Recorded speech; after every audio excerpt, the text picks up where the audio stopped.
Hello everyone. आज की इस क्लास में समाजशास्त्र के महत्वपूर्ण प्रश्नों पर डिस्कस करने वाले हैं। प्रश्नों की संख्या 30 रहने वाली है। क्लास स्टार्ट हो इससे पहले आप सभी इस वीडियो को ज़्यादा से ज़्यादा लोगों के साथ शेयर ज़रूर कर दीजिए।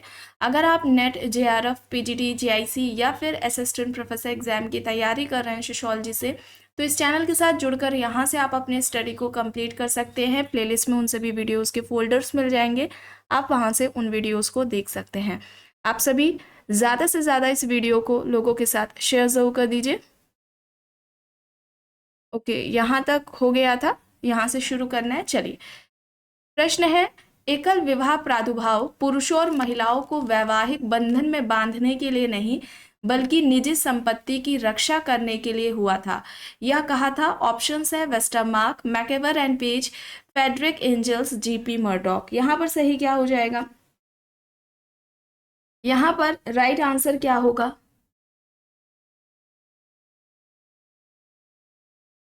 यहाँ पर राइट आंसर वेस्टरमार्क हो जाएगा। ठीक है, वेस्टरमार्क होगा। ऑप्शन यहाँ पर ए सही हो जाएगा।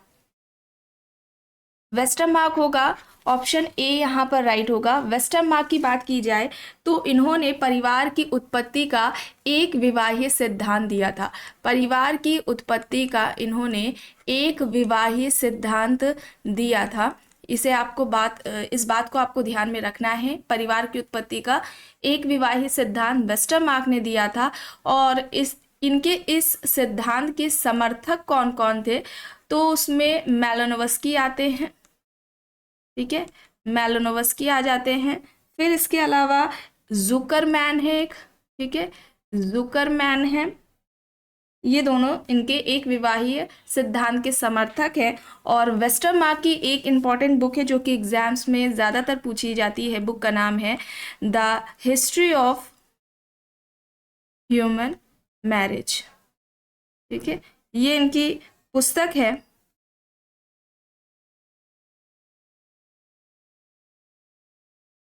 The history of human marriage Westermarck की पुस्तक है। इन्होंने परिवार की उत्पत्ति का एक विवाहित सिद्धांत दिया था। इनके सिद्धांत के समर्थक मैलिनोवस्की एंड जुकरमैन है। ठीक है, मैलिनोवस्की एंड जुकरमैन इनके एक विवाहित सिद्धांत के समर्थक है, ये याद रखेंगे आप। अब यहाँ पर प्रश्न देखते हैं, क्रांतियां इतिहास की इंजन है, यह किसने कहा है? Pareto, Karl Marx, A R. Desai, E A. Ross. यहाँ पर ऑप्शंस दिए गए हैं। क्रांतियां इतिहास की इंजन है, यह किसके द्वारा कहा गया है? सही यहाँ पर क्या होगा? यहाँ पर राइट आंसर क्या होगा?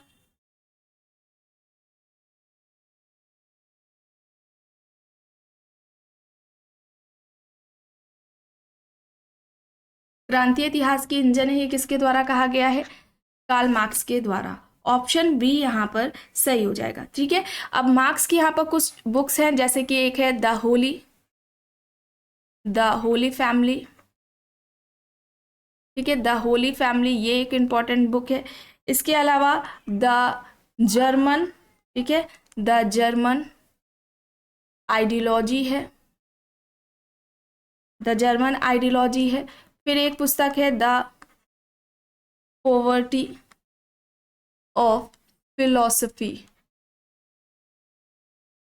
ठीक है, द पॉवर्टी ऑफ फिलोसफी ये है। दास कैपिटल है। दास कैपिटल तो ज़्यादातर एग्जाम में पूछी जा चुकी है। दास कैपिटल ये है। और दास कैपिटल को समाजवादियों की बाइबल कहा जाता है, इस बात को ध्यान में रखना है आपको। समाजवादियों की बाइबल, ठीक है, बाइबल कहा जाता है समाजवादियों की दास कैपिटल को। यहाँ पर कार्ल मार्क्स, ऑप्शन बी सही होगा।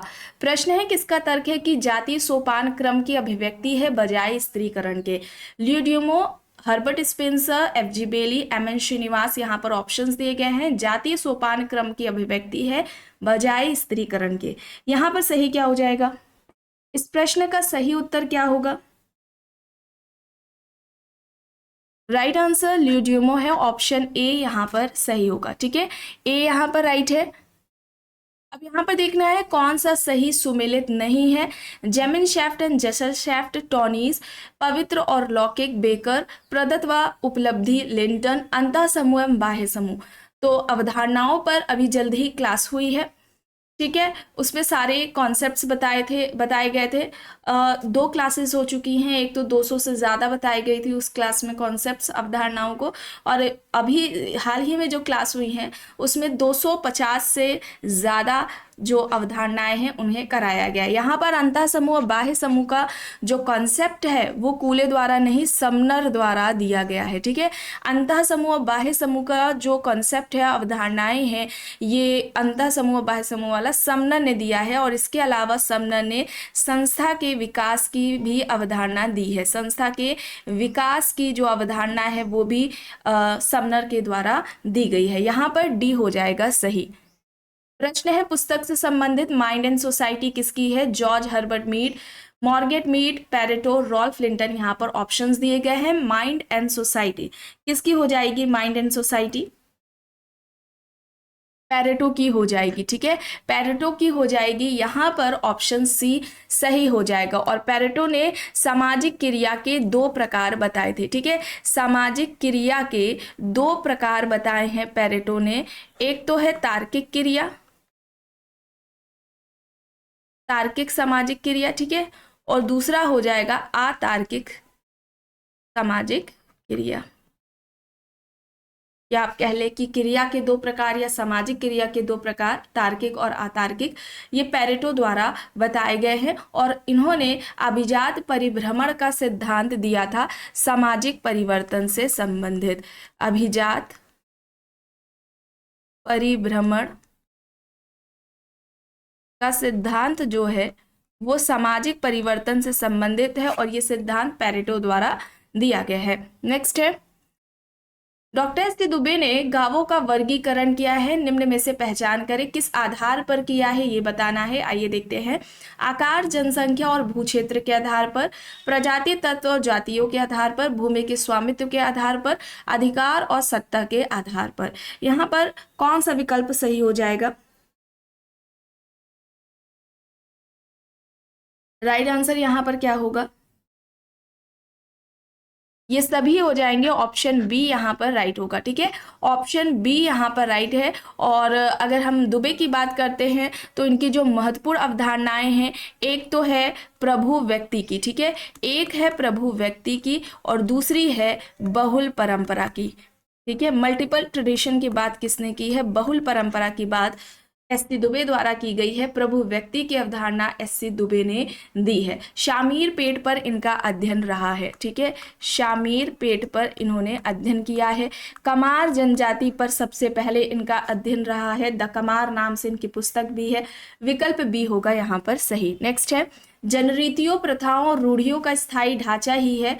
इसे हम क्या कहेंगे? जनरीतियों, प्रथाओं और रूढ़ियों का जो स्थायी ढांचा है वो क्या कहलाता है? ऑप्शंस में समिति, समाज, संस्था, समूह दिए गए हैं। ऑप्शंस में समिति, समाज, संस्था, समूह दिए गए हैं। जनरीतियों, प्रथाओं, रूढ़ियों का स्थायी ढांचा क्या कहलाता है? संस्था कहलाता है। ऑप्शन सी यहाँ पर सही हो जाएगा। ठीक है, संस्था यहाँ पर सही हो जाएगा। और संस्था का जो उद्विकास है, ठीक है, संस्था का जो उद्विकास की अवधारणा है वो समनर द्वारा दी गई है। संस्था के उद्विकास की अवधारणा समनर द्वारा दी गई है। यहाँ पर अगर हम कुछ इंपॉर्टेंट फैक्ट्स की बात करें जो कि संस्था से रिलेटेड है, जैसे कि गिलिन का क्या कहना है, इसे आपको ध्यान में रखना है, इंपॉर्टेंट है। इन्होंने संस्था को सांस्कृतिक व्यवस्था की इकाई बताया। जो सांस्कृतिक व्यवस्था की इकाई है, सांस्कृतिक व्यवस्था की इकाई, सांस्कृतिक व्यवस्था की इकाई क्या है? संस्था है। ये किसके द्वारा कहा गया है? गिलिन एंड गिलिन के द्वारा कहा गया है। एक हैमिल्टन से प्रश्न बनता है, इनकी जो परिभाषा है, इन्होंने कहा है संस्था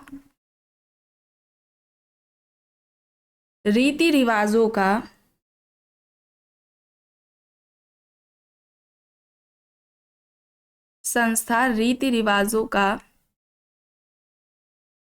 गुच्छा है। ठीक है, ये किसके द्वारा कहा गया है? हैमिल्टन के द्वारा कहा गया है।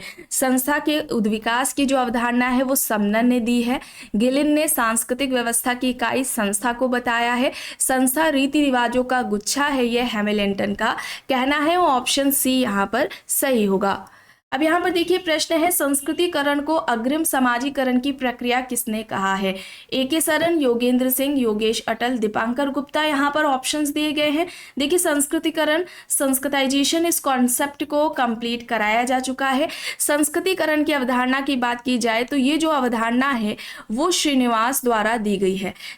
जो संस्कृतिकरण है इसकी ये अवधारणा M.N. श्रीनिवास द्वारा दी गई है, इंपॉर्टेंट है, ठीक है। और इस पर क्लासेस भी ली जा चुकी हैं। प्लेलिस्ट में आपको फोल्डर मिलेगा M.N. श्रीनिवास के नाम से, M.N. श्रीनिवास की महत्वपूर्ण अवधारणाओं के नाम से, ठीक है। उस फोल्डर में 2 क्लासेस हैं, एक तो संस्कृतिकरण और डोमिनेंट कास्ट, प्रबुद्ध जाति पर। इन दोनों से ही संबंधित ज्यादातर जो क्वेश्चंस है वो पूछे जाते हैं। और M.N. श्रीनिवास ने यह अवधारणा अपनी किस पुस्तक में दी है? पुस्तक का नाम है religion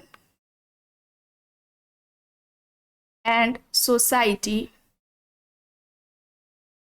among the crooks of south India.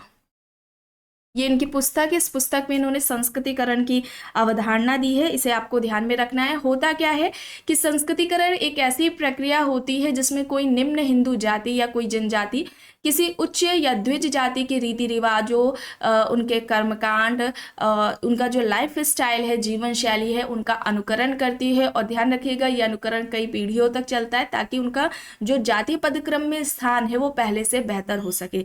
यही संस्कृतिकरण की अवधारणा है जो कि M.N. श्रीनिवास द्वारा दी गई है। और यहाँ पर इस प्रश्न का जो सही उत्तर हो जाएगा वो ऑप्शन बी है, योगेंद्र सिंह, ठीक है। योगेंद्र सिंह बी यहाँ पर सही होगा। नेक्स्ट है, किसके अनुसार शिक्षा का प्रमुख कार्य समाज के मानक व मूल्यों का संप्रेषण करना है? ऑप्शंस हैं Michael young, Johnson, Linton, Durkheim. शिक्षा का प्रमुख कार्य समाज के मानक व मूल्यों का संप्रेषण करना है, ये किसके द्वारा कहा गया है? दुर्खीम द्वारा। यहाँ पर डी होगा सही। अब दुर्खीम है तो इनकी भी कुछ इंपॉर्टेंट बुक्स हैं जो कि एग्जाम्स में आती हैं, जैसे कि एक द सुसाइड के नाम से है। इन्होंने आत्महत्या का सिद्धांत दिया था जिसमें आत्महत्या के 4 प्रकार बताए थे। इसके अलावा एक पुस्तक है the division of labour in society, ठीक है। The division of labour in society, the suicide, ये हो जाएगी। इसके अलावा the rules of sociological method हो जाएगा, the rules of sociological method हो जाएगा, ये है। इसके अलावा एक द एलिमेंट्री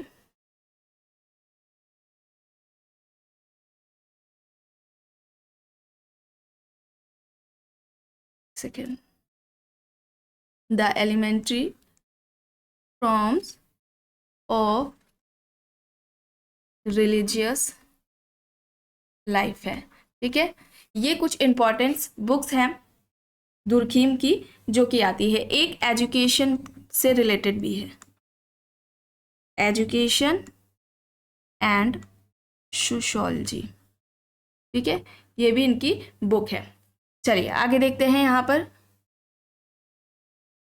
प्रश्न है, एक विशिष्ट सामाजिक पद प्राप्त करने के बाद व्यक्ति जिस प्रकार का व्यवहार करता है उसे भूमिका कहते हैं।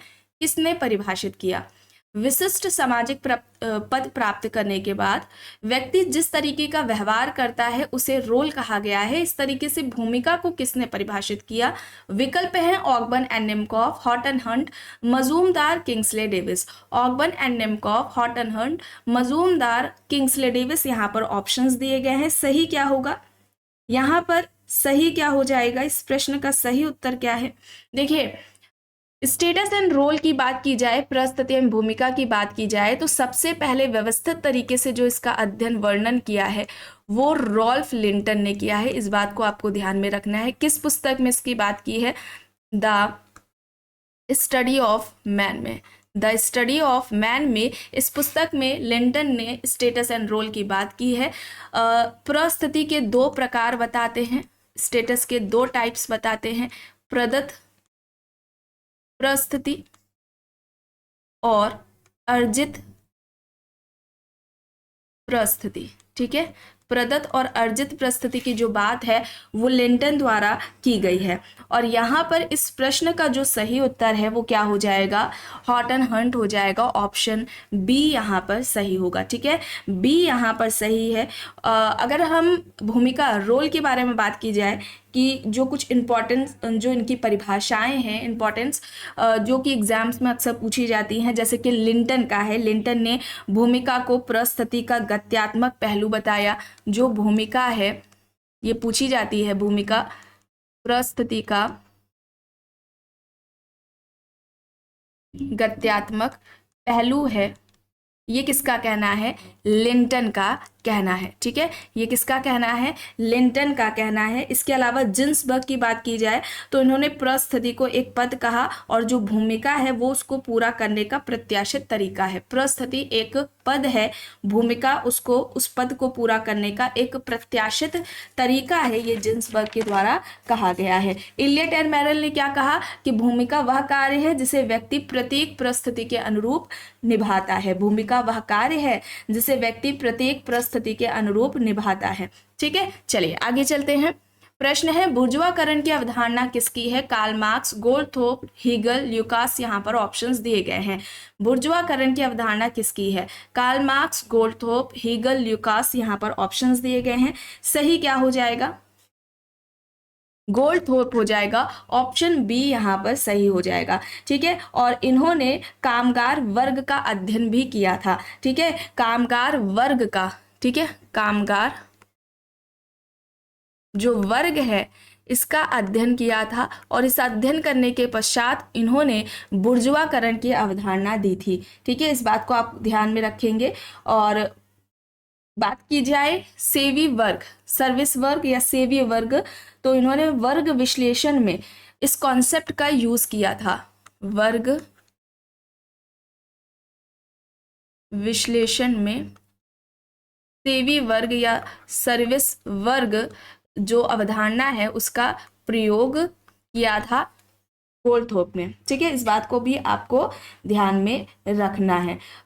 बुर्जुआकरण की बात की जाए, ठीक है, बुर्जुआकरण की, तो ये क्या होता है, जब इसमें श्रमिकों की स्थिति में, ठीक है, श्रमिकों की स्थिति में सुधार होने लग जाता है, या यूँ कहा जाए कि श्रमिक वर्ग में मध्यम वर्ग के जो लक्षण हैं, उनका जो लाइफ स्टाइल है, रहन सहन है, खान पान, ये जो तौर तरीके हैं वो दिखाई देने लग जाए, तो उसको ही हम क्या कहते हैं, बुर्जुआकरण कहते हैं। इस बात को आपको ध्यान में रखना है। ठीक है, तो यहाँ पर गोल्डथोप हो जाएगा। और इससे मिलती जुलती कुछ अवधारणाएं हैं, जैसे कि एक है सर्वहाराकरण। सर्वहाराकरण की जो अवधारणा है वो कार्ल मार्क्स ने दी है। ठीक है, कार्ल मार्क्स ने दी है। और सर्वहाराकरण के अलावा पतित बुर्जुआ, पतित बुर्जुआ का जो कॉन्सेप्ट है वो भी कार्ल मार्क्स के द्वारा दिया गया है। ठीक है, तो यहाँ पर ये जो बुर्जुआकरण की अवधारणा है वो गोल्डथोप की हो जाएगी। बी यहाँ पर सही होगा। अब देखिए यहाँ पर पुस्तक से संबंधित प्रश्न है। पुस्तक का नाम है order and conflict in contemporary capitalism. ये किसकी हो जाएगी, Lewis Coser, Clark Wissler, John Goldthorpe, A R. Radcliffe Brown. यहाँ पर ऑप्शंस दिए गए हैं। Order and conflict in contemporary capitalism पुस्तक का नाम है। सही क्या होगा, यहाँ पर राइट आंसर क्या हो जाएगा, जॉन गोल्डथोप। ठीक है, जॉन गोल्डथोप, इनका कॉन्सेप्ट अभी हम लोगों ने देखा, बुर्जुआकरण की अवधारणा है ना, जिसमें श्रमिकों में मध्यम वर्ग की जो लाइफ स्टाइल है, रहन सहन है, खान पान के जो तौर तरीके हैं, ये जब श्रमिक वर्ग में देखने को मिल जाए तो उसको हम क्या कहते हैं, बुर्जुआकरण कहते हैं। कामगार वर्ग का अध्ययन करके इन्होंने बुर्जुआकरण की अवधारणा दी थी और वर्ग विश्लेषण के लिए इन्होंने सेवी वर्ग की अवधारणा दी है। चलिए आगे चलते हैं। प्रश्न है उत्तर आधुनिकता और आधुनिकता में अंतर है, फिर भी आधुनिकता की निरंतरता उत्तर आधुनिकता में पाई जाती है, यह तर्क है। Sir James Frazer, Derrida, Giddens, Jameson. यहाँ पर ऑप्शंस दिए गए हैं। उत्तर आधुनिकता और आधुनिकता में अंतर है, फिर भी आधुनिकता की निरंतरता उत्तर आधुनिकता में पाई जाती है, यह किसका तर्क है। यहाँ पर सही होगा जेमसन, डी यहाँ पर राइट होगा। नेक्स्ट है निम्न में से किसने इस बात पर बल दिया है कि जनजाति को ऐसे सातत्य के रूप में परिभाषित किया जाना चाहिए जिसके एक छोर पर जनजातियां हैं और दूसरे छोर पर जातियां? विकल्प में मेडलबॉम, एफ.जी. बेली, एन.के. बोस, एम.एन. श्रीनिवास दिए गए हैं। यहाँ पर सही क्या होगा? इस प्रश्न का सही उत्तर क्या होगा? और जनजातीय समाज, ट्राइबल सोसाइटी, इस टॉपिक को भी कंप्लीट कराया जा चुका है। यहाँ पर सही क्या हो जाएगा? एफ.जी. बेली हो जाएगा। एफ.जी. बेली, ऑप्शन बी यहाँ पर राइट आंसर हो जाएगा। ठीक है, बेली यहाँ पर राइट आंसर है। नेक्स्ट है, मिलान करना है, देखकर बताइए सही क्या होगा।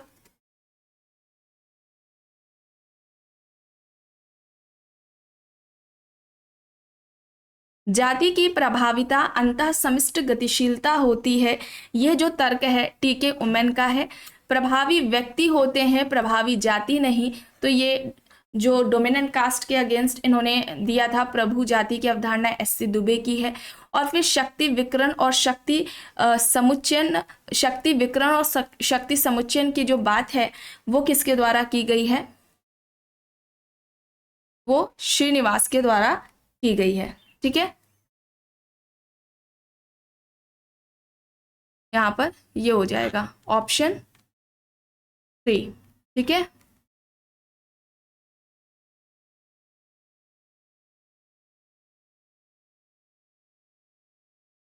बी यहाँ पर राइट है।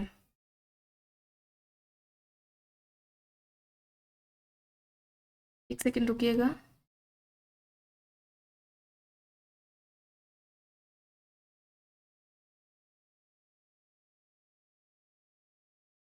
इन दोनों में कंफ्यूजन है, तो इसे आपको नेक्स्ट क्लास में, कल की क्लास में बता दिया जाएगा। ठीक है, टेलीग्राम पर भी बता दिया जाएगा। ओके, प्रभु जातीय और प्रभावी व्यक्ति होते हैं, प्रभावी जाति नहीं, इसका तो कंफर्म है, एस.सी. दुबे का है। इन दोनों में थोड़ा डाउट लग रहा है, ये आपको बता दिया जाएगा। I think M.N.. श्रीनिवास होगा ए का थर्ड। ठीक है, चलिए आगे देखते हैं। प्रश्न है यहाँ पर मिलान करना है, यहाँ पर सही क्या होगा? यहाँ पर जीपी मर्डॉक की बात की जाए तो इन्होंने परिवार को एक सार्वभौमिक संस्था कहा था, और परिवार कैसा है? नाभिकीय परिवार है। ठीक है, न्यूक्लियर फैमिली की बात की थी, नाभिकीय परिवार को सार्वभौमिक सामाजिक संस्था कहा था। 250 समाजों पर अध्ययन किया था और परिवार नामक संस्था को इन्होंने पाया था। फिर इसके अलावा अगर बात की जाए पार्सन्स की, तो पार्सन्स ने एकाकीय मूल परिवार पति पत्नी के बीच संबंधों को अधिक मजबूत करता है, इससे संबंधित हो जाएगा। यहाँ पर होगा सेकंड। ठीक है, सेकंड यहाँ पर होगा। और डेविड कूपर की बात की जाए तो इन्होंने परिवार किसी शोधी समाज में एक वैचारिक अनुकूलन की युक्ति की तरह क्रियाशील होता है। ठीक है, और फेडरिक एंजल्स की बात की जाए तो यहाँ पर एक विवाह मूल परिवार निजी संपत्ति के अभिभाव के साथ विकसित हुआ है, यहाँ पर ये हो जाएगा सही। ऑप्शन ए यहाँ पर राइट आंसर होगा। ऑप्शन ए यहाँ पर क्या हो जाएगा? सही हो जाएगा। अगर हम जीपी मर्डॉक की बात करें तो जीपी मर्डॉक की बुक का नाम क्या है? सोशल स्ट्रक्चर है, इसे आप ध्यान में रखेंगे। सोशल स्ट्रक्चर ये पुस्तक किसकी है? जॉर्ज पीटर मर्डॉक की है। पार्सन्स की परिवार से संबंधित कौन सी पुस्तक है जिसपे उन्होंने अध्ययन किया था और उसका वर्णन किया? Man and civilisation, man and civilisation, the family, the families search for survival. ठीक है, ये किसकी हो जाएगी? पार्सन्स की हो जाएगी। सोशल स्ट्रक्चर मर्डॉक की है। डेविड कूपर की the death of the family है, आपने सुनी होगी, एग्जाम्स में कई बार पूछी जाती है। The death of the family किसकी हो जाएगी? ये कूपर की हो जाएगी। और इसके अलावा जो एंजल्स हैं इनकी है the origin of the family, private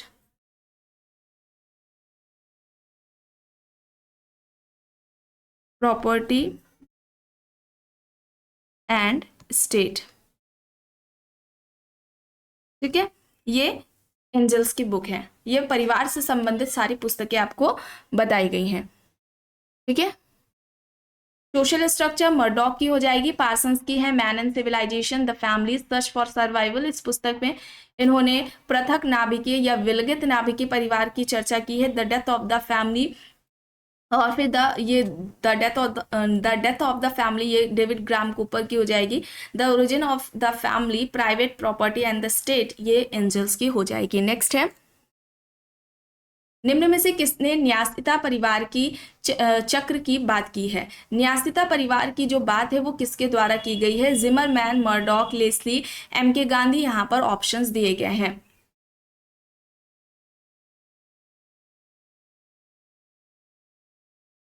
यहाँ पर सही क्या होगा? या ये न्यासिता परिवार के जो प्रकार बताए थे जिमरमैन ने, 3 बताए थे। पहला तो न्यासिता परिवार था, दूसरा क्या था? गृहस्थ परिवार, दूसरा क्या था? गृहस्थ परिवार था। और तीसरा अति लघु, ठीक है, अति लघु जो परिवार है तीसरा है। ये 3 प्रकार जिमरमैन के द्वारा बताए गए हैं, ठीक है।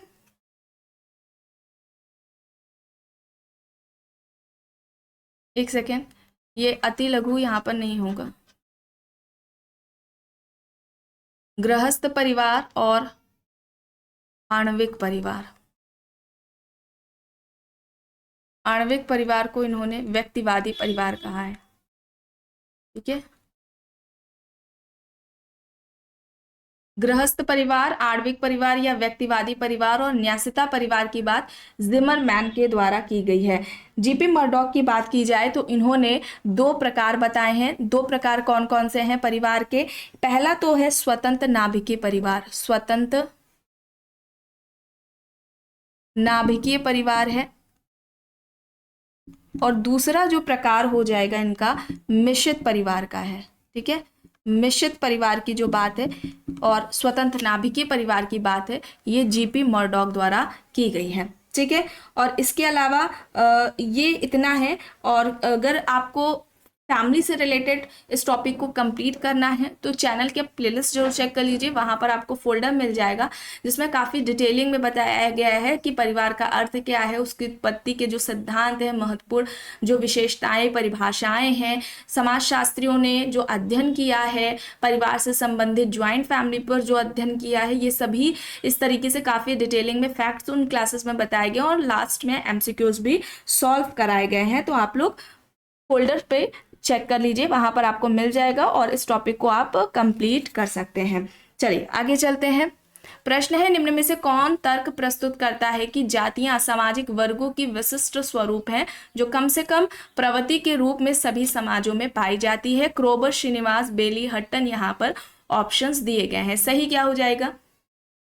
यहाँ पर सही क्या हो जाएगा? इस प्रश्न का सही उत्तर क्या हो जाएगा?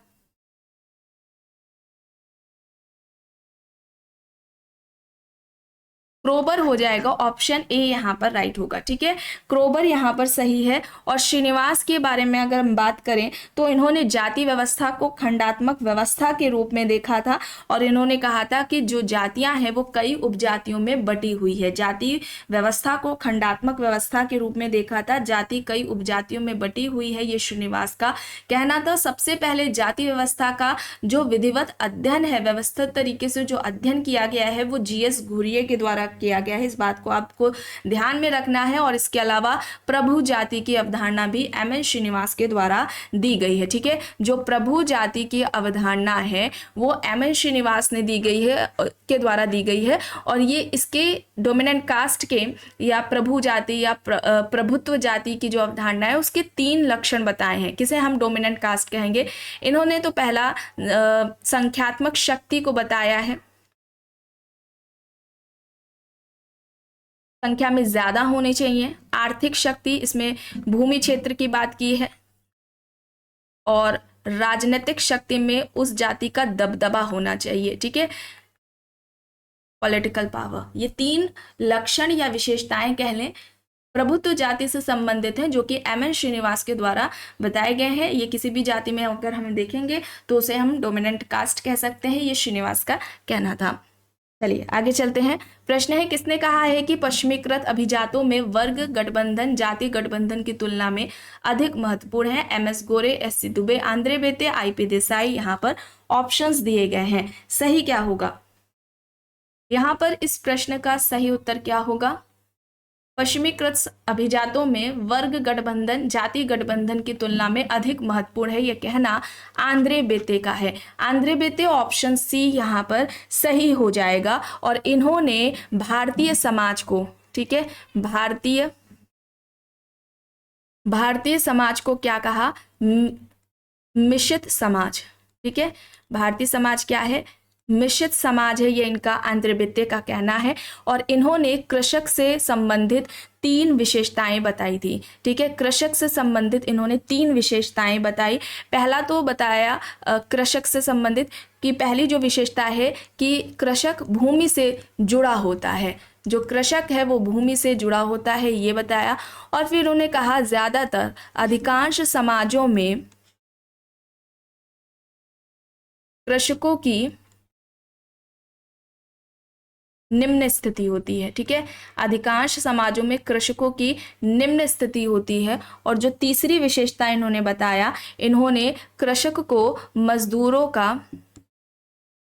पूरक माना।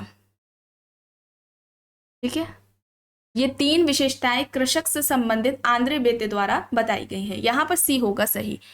प्रश्न है, निम्न में से किसने कहा है कि लोकाचार कुछ भी उचित ठहरा सकते हैं तथा कुछ की भर्त्सना होने से बचा सकते हैं? Joseph S Roucek, W G Sumner, Durkheim, Ogburn and Nimkoff. यहाँ पर ऑप्शंस दिए गए हैं। सही क्या हो जाएगा? इस प्रश्न का सही उत्तर क्या होगा? समनर होगा, W G Sumner, option B यहाँ पर सही होगा। समूह के इन्होंने 2 प्रकार बताए थे, अंतः समूह और बाह्य समूह। ठीक है, ये 2 प्रकार समनर ने बताए हैं। नेक्स्ट है, कुछ यात्री रेलवे स्टेशन पर ट्रेन का इंतजार कर रहे हैं, इन यात्रियों को कहा जाएगा? एक संस्था, एक समुदाय, एक समिति, उपर्युक्त में से कोई नहीं। क्या होगा? कुछ यात्री रेलवे स्टेशन पर ट्रेन का इंतजार कर रहे हैं, इन यात्री को क्या कहा जाएगा? बताया गया है आपको, बताइए, किसी का गलत नहीं होना चाहिए। जब सोशल ग्रुप से रिलेटेड टॉपिक को कंप्लीट कराया गया था, क्लासेस ली गई थी, तो उसमें बताया गया था आभासीय समूह। ठीक है, आभासीय समूह की बात की गई थी। समूह से संबंधित जो अवधारणाएं बताई गई थी उसमें आभासीय समूह की बात की गई थी कि ये जो अवधारणा है वो किसके द्वारा दी गई है? बोटोमोर प्लस जिन्सबर्ग। ठीक है, आभासी समूह में क्या होता है? पूर्ण संगठन का अभाव, ठीक है, और जागरूकता का अभाव, ये 2 मुख्य विशेषताएं हैं आभासी समूह की।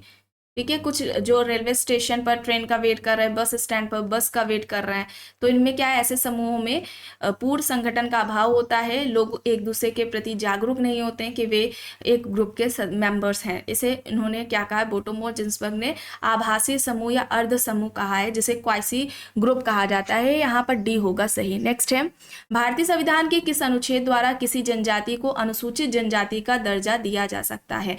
किस अनुच्छेद के तहत किसी भी जनजाति को अनुसूचित जनजाति का दर्जा दिया जा सकता है? ये किस अनुच्छेद में वर्णन है? यहाँ पर सही हो जाएगा 342, अनुच्छेद 342, ऑप्शन ए यहाँ पर राइट है। नेक्स्ट है, किस विद्वान ने लिखा है कि अच्छा क्या है यह सामूहिक अनुभव से निश्चित होता है, कोई भी दूसरों की तुलना में अच्छा है, इसलिए अच्छाई सामाजिक धारणा है? मैकेवर, कॉर्नेजो, हॉबहाउस, वीरकांत। यहाँ पर ऑप्शंस दिए गए हैं। अच्छा क्या है या सामूहिक अनुभव से निश्चित होता है, कोई भी दूसरों की तुलना में अच्छा है, इसलिए अच्छाई सामाजिक धारणा है। यह विचार किसका है? कॉर्नेजो का है। बी यहाँ पर सही होगा। नेक्स्ट है, धर्मनिरपेक्षीकरण शब्द का अर्थ है जो कुछ पहले धार्मिक माना जाता था अब वह वैसा नहीं माना जा रहा है। इस तरीके से धर्मनिरपेक्षीकरण को किसने परिभाषित किया है? विकल्प में A R Desai, Yogendra Singh, M N Srinivas, S C Dubey दिए गए हैं। सही यहाँ पर क्या हो जाएगा? सही यहाँ पर एम एन श्रीनिवास हो जाएगा, ऑप्शन सी यहाँ पर राइट होगा। नेक्स्ट है, ग्रामीण नेतृत्व के उभरते प्रतिमान की कौन सी विशेषता नहीं है? देखते हैं, आइए।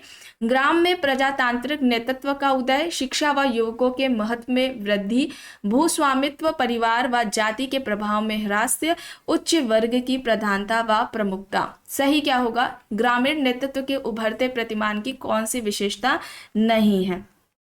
उच्च वर्ग की प्रधानता व प्रभुता होगा, डी यहाँ पर सही होगा। नेक्स्ट है, महुआ में संयुक्त परिवार की संरचनात्मक एवं प्रकार्यात्मक एकता का अध्ययन किसने किया है?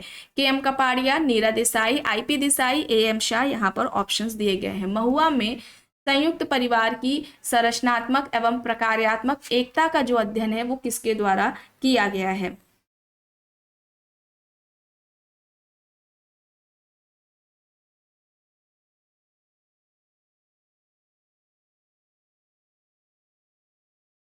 बताइए, सब बताया गया है।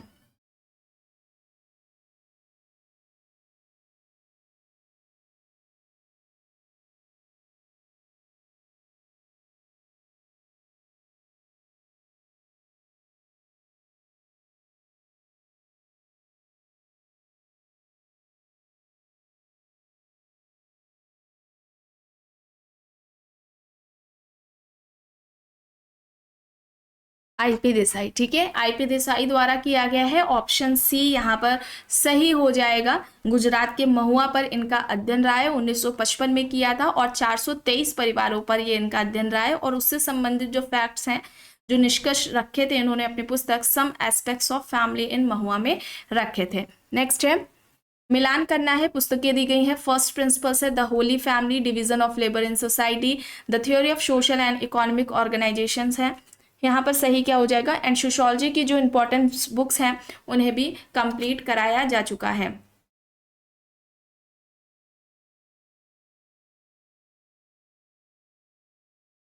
यहाँ पर सही क्या होगा? फर्स्ट प्रिंसिपल्स की बात की जाए तो ये स्पेंसर की हो जाएगी, ठीक है। द होली फैमिली की बात की जाए तो ये कार्ल मार्क्स की हो जाएगी। Division of labour in society ये दुर्खीम की हो जाएगी। और the theory of social economic organisation ये किसकी हो जाएगी? मैक्स वेबर की हो जाएगी। यहाँ पर विकल्प क्या होगा? बी सही, ठीक है, बी यहाँ पर सही हो जाएगा। नेक्स्ट है,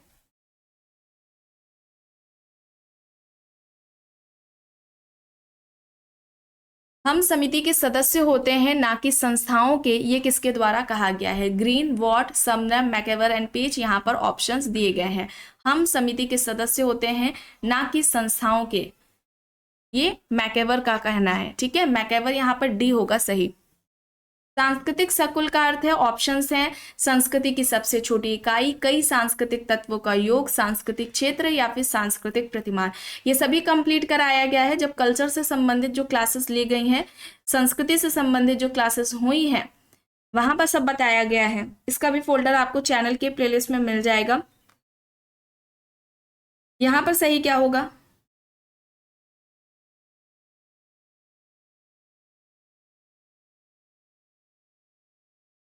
ऑप्शन बी होगा, कई सांस्कृतिक तत्वों का योग सांस्कृतिक सकुल कहलाता है, ठीक है। चलिए, और यहाँ पर जो संस्कृति की सबसे छोटी इकाई है इसको क्या कहेंगे? सांस्कृतिक तत्व कहेंगे। और संस्कृति की जो सबसे बड़ी इकाई होती है वो सांस्कृतिक सकुल होती है। नेक्स्ट है, एंड लास्ट है, किस धर्म में विवाह को एक संविदा माना जाता है? संविदा मतलब कॉन्ट्रैक्ट, समझौता।